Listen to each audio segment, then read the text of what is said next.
If you've ever considered having an extra fun car, you can't do better than this. The 1990 Mazda Miata.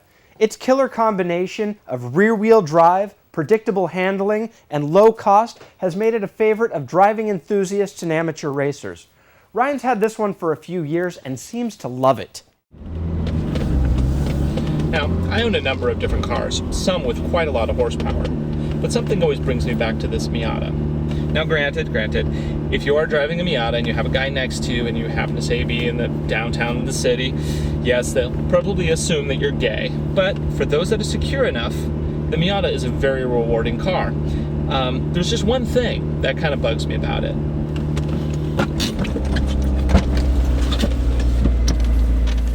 The problem is really what's under here, or what's not under here, and that's horsepower. This little 1.6 motor only puts down 90 horsepower when it's completely stock. However, that's something that can be easily remedied. Now, not all cars can take a turbo install. In many cases, they'll just blow up. However, the Miata is special. The 1.6 liter motor is what we would call in the industry as being bulletproof. The bottom end can take a lot of boost without having to rebuild it completely. And that makes it a very special motor and makes it a lot of fun. Now, what we decided to go with for our setup is a low-cost kit from Bell Engineering. This costs about $1,600, and it is easy enough for even the backyard mechanic to install over a weekend. It comes with all the piping that you need, pressure regulators, gauges, it's the entire kit. And this one, a really nice feature of it is it has a cast manifold that basically gives it an OEM fitment, and it comes with a Garrett turbo. Now, we spent an extra $200 and upgraded the turbo to one called the Disco Potato. Why? It just sounded really good.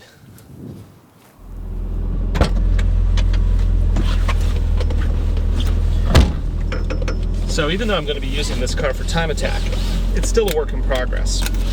But even with the shabby interior and the creaky suspension, it's still a favorite.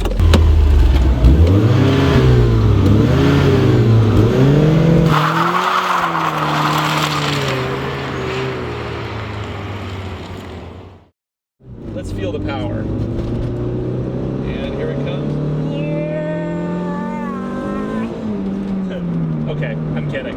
It's not that powerful, but it is fun. So how much horsepower did the turbo end up adding? Well, once we got the car tuned, we're running an aftermarket ECU even so that we can manage the boost and turbo and all that kind of stuff. It's an AEM. Once that was programmed on a dyno, we were able to bring the stock horsepower of 90 all the way up to 145 horsepower with 7.5 pounds of boost. And you're planning on racing this? Eventually. First, I'm just going to build it up as a fun track day car. And to do that, I have a lot more to do still. It needs new suspension. This is still stock suspension with 150,000 miles on it. It needs new brakes. It needs new bushings throughout. And the interior is just thrashed. So that'll have to have some improvements done to it as well. What would you recommend for someone that was interested in picking one of these up? Well, it's a great enthusiast car. And the cool thing about them is they built about 200,000 of this first generation model. So you can pick them up on eBay for a song, or like eBay Motors or Craigslist or whatever. If you shop around, you can find one for under $3,000 in really good condition. You can buy a rough one for about $1,000.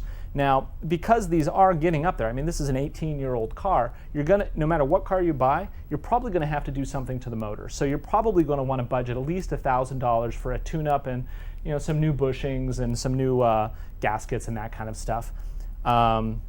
And then you're also going to need to, the same stuff that I'm doing to this car, the suspension, all that stuff, you probably want to go over just a little bit. So anyway, back to the price.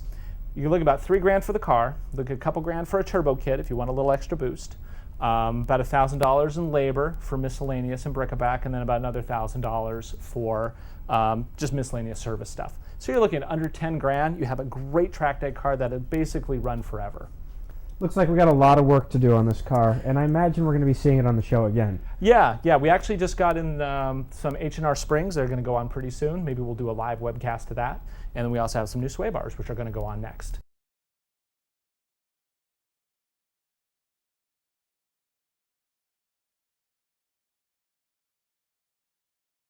This is live.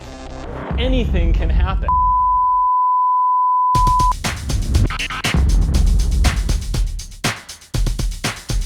This is live.